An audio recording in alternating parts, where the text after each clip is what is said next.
Have you ever heard of a man named Brian Sinclair? He was a 46-year-old Anishinaabe man from Winnipeg who died in the Health Sciences Center after waiting 34 hours and failing to receive care for a treatable infection in September 2008. There is an almost ubiquitous experience of Brian Sinclair stories among Indigenous people in Canada. These are stories of Indigenous people who experience distress in Canadian healthcare settings and suspect their treatment, undertreatment, or mistreatment is fueled by racist assumptions about who they are and why they're there. Such stories are often met with denial about the existence or pervasiveness of systemic racism in the healthcare system. Yet, in the wake of the death of 37-year-old mother of seven, Joyce Sachekwan, at Joliet Hospital in Quebec in September 2020, there has been a widespread and ongoing wave of condemnation across the country and a considerable effort to identify and address anti-Indigenous racism. Here, I want to talk about the value of history and historical analysis to helping us to make sense of these and many other similar Brian Sinclair stories across the country. Ni Deshinzi Mary Jane Logan McCallum, Wak Ninonjiai Nalahi. My name is Mary Jane McCallum and I'm from Nalahi, upstream. This is a relational term referring to the Munsee Delaware Nation, a First Nation on the Thames River upstream from another Delaware First Nation, Alanapewi Lakiwit, Moravian town, which is also called Nahi, or downstream, more towards Chatham, Ontario. The Munsees have lived on the Thames River in Ontario since about the 1790s, after many years of dispossession and removal from original homelands in and around the Hudson and Delaware rivers in present-day New York, New Jersey, and Pennsylvania. Newikian, Winnipeg, Treaty 1 territory and home of the Métis Nation. I live in Winnipeg, Manitoba. Here, a critical concentration of Indigenous and non-Indigenous historians and a generous, hardworking Indigenous community profoundly shapes what I do and how I make meaning of the world around me. It is in Winnipeg that, with Dr. Adele Perry, I wrote the book Structures of Indifference, an Indigenous life and death in a Canadian city, published by the University of Manitoba Press in 2018, the 10th anniversary of Brian Sinclair's death. At the center of the book is 34 hours during which Brian Sinclair went to the emergency room of the largest hospital in Manitoba, the Health Sciences Center in Winnipeg. There he was left untreated and as a result died of an easily treatable infection. Had he been treated, he would not have died.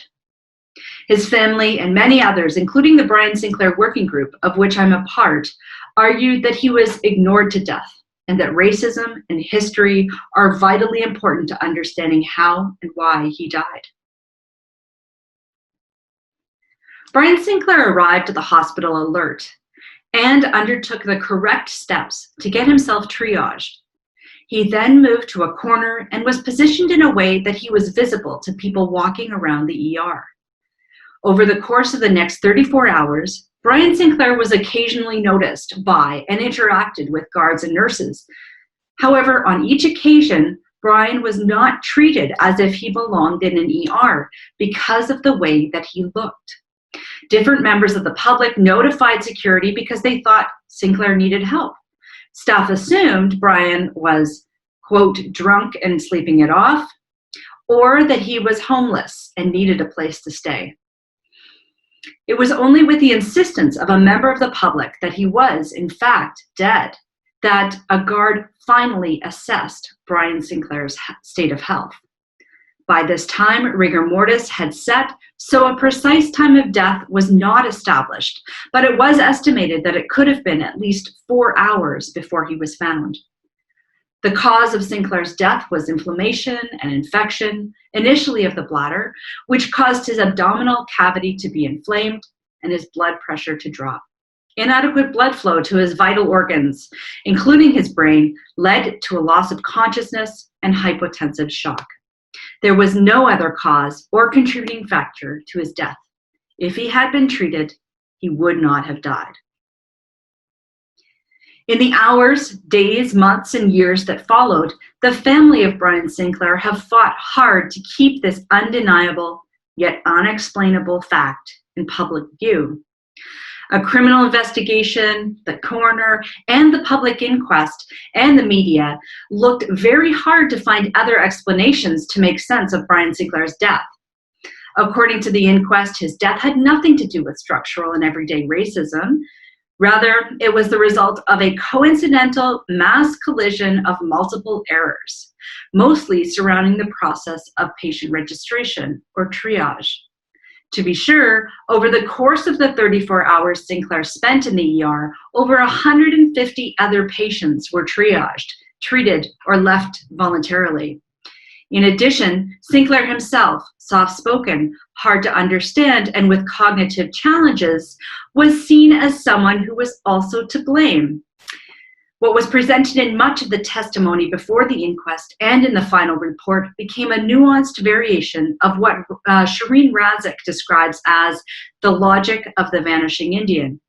The construct, that is, of a pathologically fragile individual belonging to a race for whom death is always imminent. Putting emphasis on Sinclair as an individual and on the organization of the Health Sciences Center emergency room gesture to but ultimately avoid reckoning with the fact that Brian Sinclair's life was lost because he received no care in the very place he was told to expect it, and that he was allowed to sicken and to die over a 34-hour period in plain view of staff and patients. Brian Sinclair died because the hospital failed to care for him, because he lived in a world that was carefully calibrated to produce Indigenous suffering and then to be indifferent to it. We argue in the book that the only way to make sense of how so many people, so many times, misrecognized Brian Sinclair as not needing care in an ER while his health was so visibly in decline, we need to understand more about the context of this case and really about the historical context of this case. So we took those 34 hours that Brian Sinclair spent in the hospital and decided to put them in a larger context of the history surrounding it. Specifically, I want to talk today about the history of racialized medicine in Canada. While modern medicine in Canada is often depicted as being at odds with Indigenous medicine, many Indigenous people, like many non-Indigenous people, readily desired access to modern health care facilities. This was as much discussed and written into treaties in Western Canada. While First Nations maintain their treaty rights to health care broadly defined, the federal government has always been resistant to its provision.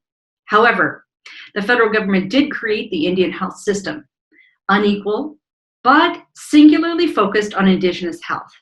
It was a system, for better or worse, that many Indigenous people, including Indigenous nurses, considered their own. But the Indian Health Service was designed on a self-serving model by the Canadian nation state. So it's characterized by first protecting Canadian citizens. So in particular, the service was established to protect white people in Canada from the perceived quote-unquote disease menace of Indians and reserves. Second, the Indian Health Service was defined or characterized by parsimony, the idea that health care for Indigenous people should be cheaper than it is for other people in Canada. Another characterization of the Indian Health Service is that it was run on a sense of moral sanctity, the idea that Indigenous people had no rights to health care. Rather, they were provided health care out of a sense of moral duty towards Indigenous people on the part of the Canadian nation state. Limited, often ineffectual medical and nursing services, funded and delivered unequally and separately, ensured that Canadian medicine would support the health of Canadian settlers first and foremost. The creation and development of Indian health services occurred within a structure of colonial power that included the Indian Act, the Department of Indian Affairs management philosophy, tools of coercion, which included withholding treaty annuities, and the backing of federal law enforcement that ensured that First Nations people could be and were compelled to obey the bizarre and ever-changing regulations of the Indian Health Service. Outside of Department of Indian Affairs services, Indigenous people were by and large refused at municipal and provincial hospitals, or they were treated in segregated and basement wards and wings that were substandard to the rest of the hospital. In part, this was because the Department of Indian Affairs refused to pay for hospital care at the same rate as other Canadians.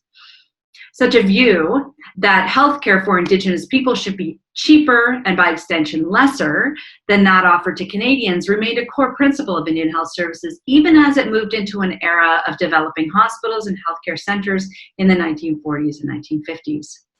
These quote-unquote Indian hospitals operated by the federal government are a testament to a history of racial segregation, systemic discrimination in healthcare, inferior treatment, and health inequity.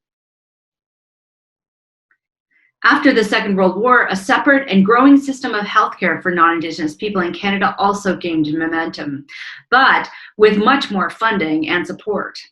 This system was accessible to status Indians only as an exception to the rule, with special permission from Indian agents required before healthcare services could be accessed. There were many false and generalized justifications for this segregation. The most common was that First Nations people did not pay into municipal or provincial tax bases that funded community hospital construction and maintenance. Though this argument self-servingly failed to note that public hospitals like the Health Sciences Centre were in part funded by Indigenous money, situated on Indigenous land and staffed with Indigenous labor. Moreover, we forget that status First Nations and non-status First Nations, Métis, and other Indigenous people living off reserve paid the same taxes as non-Indigenous people who live in Canada. In any event, many mainstream Canadians simply did not want to share a hospital with First Nations people, and this sentiment was protected and perpetuated by hospital boards and administrators. Despite these irregularities and inequities, we commonly speak of having a, quote, universal healthcare system in Canada. And in many ways, our national identity is based on collective pride in having free access to healthcare. However, the process by which Medicare was implemented in Canada involved no consultation with Indigenous people and yet had tremendous consequences for First Nations, for concerns about integration and assimilation, and for treaties negotiated not even 100 years before. Moreover, discourses about rights, such as universal healthcare, that are meant to unite or create a supposed pan-Canadian experience or identity, in actuality have failed to challenge colonial relations with Indigenous people and are at odds with historical reality in Canada. As many First Nations feared, universal healthcare did not result in an improved experience for them. Rather, prejudice and communication barriers in hospitals continued. There is deep structural racial segregation in healthcare, and it is at the root of the indifference with which Indigenous people are treated in healthcare institutions today. Since Indigenous patients do not really, quote unquote, belong, they do not deserve the same level of treatment as non-Indigenous patients, and their care is never quite as urgent. Their needs are never quite legitimate. The outrageousness of this inequality occasionally breaks through the fog of settler colonial sense here in Canada. Acknowledging that Indigenous people confront these ideas, this knowledge, when they go to hospitals in Canada is an important first step in understanding how their lives so often end the way they do. A different outcome would demand that we recognize and challenge fundamental structures of our society, ones based not simply on a benign inequality or poor behavior of one person or even a handful of them, but on an inequality that is built on the historical and continuing theft of resources and land.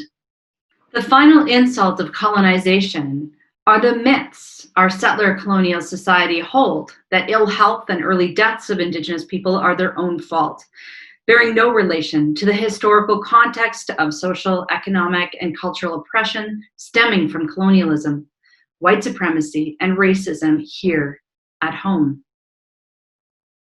So what we like to do when we do presentations about the story of Brian Sinclair is to ask people to set their phones, watches, or computers to let you know when 34 hours has passed. So sometimes this best works when you set an appointment or schedule an event for 34 hours from now. But just to give you a sense of how long 34 hours is. And when 34 hours has passed, to think about reflecting upon what you've learned in this video today, what you've learned about in terms of the importance of historical context to understanding the ongoing systemic racism faced by Indigenous people in the Canadian healthcare system. Thank you, Anishinabe.